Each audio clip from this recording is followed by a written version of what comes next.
আচ্ছা বলুন তো, শ্রী শ্রী ঠাকুরের বাবা ও মা কে ছিলেন? এখন হয়তো অনেকে লাফিয়ে উঠে বলবেন, আরে দাদা ভাই, কি বলছেন কি আপনি? আরে আমরা কি শ্রী শ্রী ঠাকুরের বাবা মা সম্পর্কে জানি না নাকি? বাবা মার নাম জানি না? একটু ধৈর্য ধরুন আর সম্পূর্ণ ভিডিওটি দেখুন। আজকে আপনারা একটা হলেও নতুন কিছু জিনিস জানবেন। জয় গুরু, আমি Suman Chakraborty. Welcome to the episode 2 of the 100 episodes on Shri Shri Thakur Anukulchandra.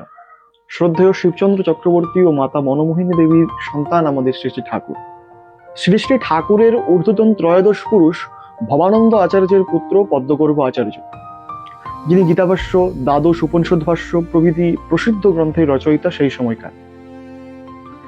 এছাড়া ক্রমদীপিকার টিকাকার হিসেবেও তিনি পরিচিত ছিলেন। পদ্মগর্ভের পুত্র পুরুষোত্তম আচার্য মহাপ্রভু শ্রী চৈতন্যদেবের অত্যন্ত প্রিয় পার্শ্বদ ছিলেন এবং সন্ন্যাস কালে, সন্ন্যাসের পরে এনার নাম দামোদর গোস্বামী হয়।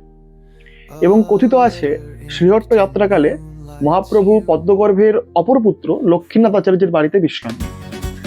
এরকম আরো তথ্য জানতে, মূল্যবান তথ্য জানতে আজই ফলো করুন মাস্টার ওয়েদিনকে। জয় গুরু, ভালো থাকবেন।